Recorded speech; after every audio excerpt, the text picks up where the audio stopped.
You don't expect everyone to believe this. You probably wouldn't they believe it either if someone else posted it. But after what happened 4 nights ago, I don't think I can stay quiet. There are people out there with missing family members who deserve to know the truth. Or at least the possibility of it. I think I know where some of them are. And I think they're still alive. I work late pretty often, so it wasn't unusual for me to be walking through an empty parking lot around 11:30 that night. The lot sits behind a row of offices that close around 5, so by the time I get out of work the place is usually dead quiet. Used cracked asphalt, a few dim yellow lights, and my car sitting by itself at the far end. I remember looking down as I walked because the pavement there is uneven and eBay tripped before. I lifted my foot to take the next step. And the ground disappeared. Not cracked. Not collapsed. It opened. The best way I can describe it is like someone erased a perfect circle out of the world. About 6 feet across. No rubble. No broken asphalt. Used a clean hole straight down where pavement should have been. My foot was already coming down when it appeared. Instead of hitting pavement, my shoe went straight into empty space. My leg dropped past my knee before my brain even understood what was happening. Instinct kicked in. I threw my weight sideways and shoved off with my other foot. I basically dove forward and rolled across the pavement hard enough to scrape my knee and knock the wind out of myself. If I hadn't reacted instantly, I would have fallen straight in. I sat there for a few seconds, staring. The hole was still there. I quickly caught my breath and stared in awe. Perfect circle. Pure darkness.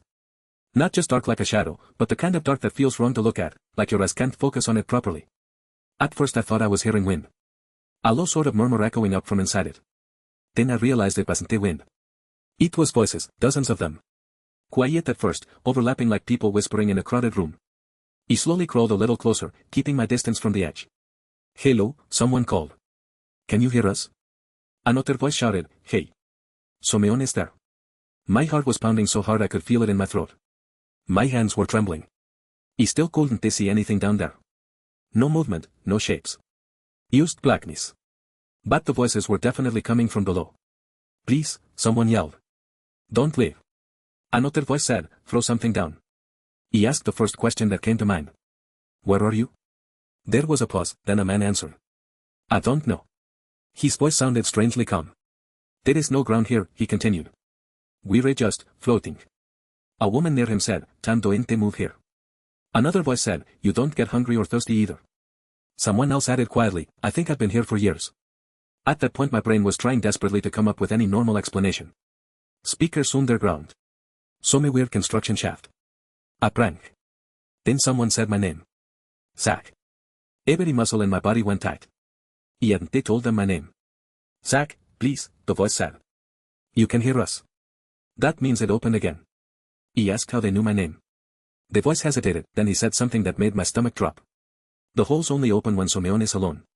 Suddenly a bunch of voices started talking at once. Please help us. Get a rope. Don't walk away. He looked around the parking lot, hoping there was anything nearby I could use. There wasn't. No rope. No ladder.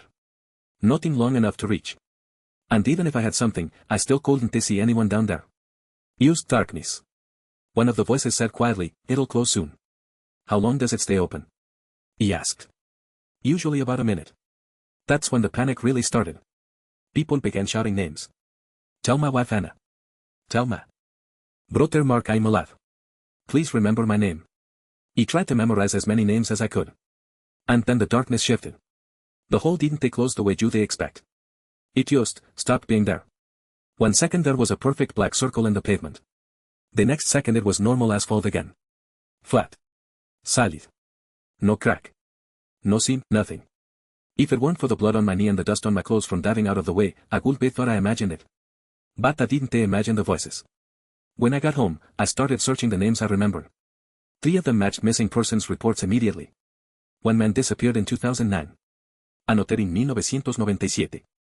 A woman from Illinois who vanished while jogging in 2014. All of them disappeared while they were alone. Walking. Parking lots. Sidewalks. Driveways. He kept searching. Right now eBay found 7 names that match people reported missing. I'm planning to contact their families. I don't even know what EAJ say yet. How do you tell someone you might have heard their son or daughter calling from a hole that shouldn't exist? But I feel like I have to try. You have to do something. eBay also been thinking about something else. The voice told me the hole only opens when someone is alone. So eBay been wondering if there is a way to force it to appear again. Maybe if I go back to the same spot. Maybe if I'm alone long enough. Maybe if someone else watches from far away. Maybe it had to do with what I was thinking about at that exact moment. If I can make it open again, maybe I can bring rope. Or a ladder. Or something. Because say those people are still down there.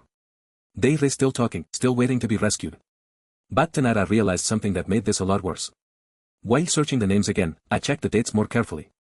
One of the voices that called my name belonged to a man who disappeared in 1986. He figured maybe he could have known me somehow. Except for one problem.